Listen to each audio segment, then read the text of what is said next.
हर हर महादेव, जय शिव शंभू। आप सभी का स्वागत है श्रावण मास की कथा श्रृंखला में। और आज बारी है तीसरे अध्याय की। श्रावण मास जब आकाश शिवमय हो जाता है और हर जलधारा गंगा जल बन जाती है, यह केवल व्रतों का समय नहीं बल्कि आत्मा को शुद्ध करने का अवसर है। जब हम रोज ये भक्ति में कथाएं सुनते हैं तो हमारी आत्मा शुद्ध होती है और शिव भक्ति में लीन हो जाती है। आइए सुनते हैं तीसरा अध्याय। जब ऋषियों ने सूत जी से पूछा कि प्रभु आगे की कथा कहिए, जब सूत जी बोले, हे ऋषियों, अब मैं तुम्हें आगे की कथा कहता हूँ जिसमें स्वयं भगवान शिव ने श्रावण मास की महिमा बताई थी संत कुमार को। संत कुमार बोले, हे प्रभु, आपने श्रावण मास का संक्षिप्त वर्णन किया लेकिन मेरी तृप्ति नहीं हुई, कृपा करके विस्तार से बताइए। तब देवों के देव महादेव बोले, हे योगीश, जो भक्त श्रावण मास में नक्त व्रत भूमि पर शयन करता है, मौन व्रत और रुद्र अभिषेक करता है, वह मुझे अत्यंत प्रिय होता है। इस मास में लक्ष्य पूजा का विशेष महत्व है।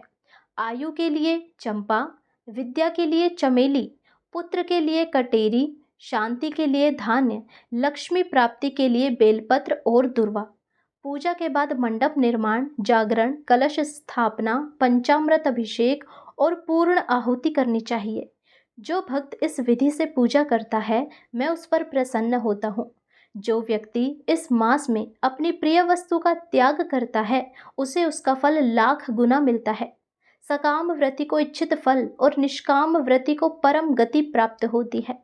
इस मास में रुद्र अभिषेक करने वाला व्यक्ति करोड़ों वर्षों तक रुद्र लोक में प्रतिष्ठा प्राप्त करता है और भूमि पर शयन करने वाला व्यक्ति दिव्य शैया और सुखों को प्राप्त करता है। मौन व्रत रखने वाला व्यक्ति शास्त्रों में पारंगत और वाणी में बृहस्पति के समान हो जाता है। इस प्रकार श्रावण मास का हर नियम, चाहे वह त्याग हो, पूजा हो या मौन, मनुष्य को मेरे समीप ले जाता है। अब सूत जी आगे की कथा कहते हुए कहते हैं कि अब मैं तुम्हें एक प्रेरक कथा सुनाने जा रहा हूँ जो शिव भक्त व्रजेश की तपस्या की है। व्रजेश नामक एक निर्धन ब्राह्मण था जो जीवन भर कठिनाई में रहा लेकिन कभी शिव भक्ति नहीं छोड़ी।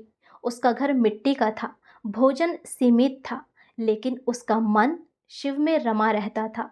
श्रावण मास आया और उसने संकल्प लिया, मैं पूरे मास भूमि पर सोऊंगा, मौन व्रत रखूंगा, नक्त व्रत करूंगा और अपनी प्रिय वस्तु गुड़ का त्याग करूंगा।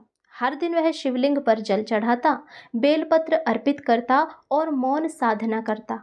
गांव वाले उसका उपहास करते, इतना गरीब होकर भी भगवान को क्या ही देगा। लेकिन व्रजेश मुस्कुराता हुआ कहता, मैं उन्हें अपना प्रेम और त्याग दे रहा हूँ और यही सबसे बड़ा दान है। श्रावण मास के अंतिम दिन जब वह मंदिर में बैठा था तो उसके मन में एक विचार आया, क्या मेरी भक्ति व्यर्थ जाएगी? तभी मंदिर में दिव्य प्रकाश फैला, भगवान शिव प्रकट हुए और उन्होंने कहा, हे व्रजेश, तुम्हारी श्रद्धा ने मुझे प्रसन्न किया है। तुमने जो त्याग किया वह मेरे लिए अमूल्य है। तुम्हें धन, सम्मान और संतति की प्राप्ति होगी। तुम जहाँ जाओगे वहाँ सुख और शांति का वास होगा। व्रजेश ने आंखों में आंसू लिए भगवान को प्रणाम किया। उस दिन से उसका जीवन बदल गया। गांव में उसकी कथा आज भी श्रद्धा से सुनाई जाती है। अब भगवान कहते हैं कि हे संत कुमार, श्रावण मास में जो भी शुभ कर्म किया जाता है वह अनंत फल देने वाला होता है। यह मास भक्तों के लिए मोक्ष का द्वार खोलता है। सूत जी कहते हैं, इस प्रकार ईश्वर संत कुमार संवाद में श्रावण मास महात्म्य का तीसरा अध्याय पूर्ण हुआ।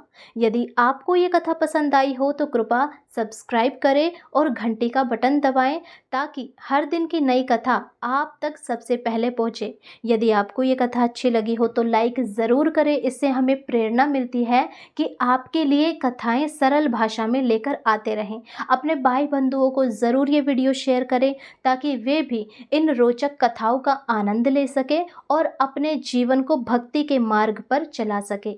हरे कृष्णा, हर हर शंभू।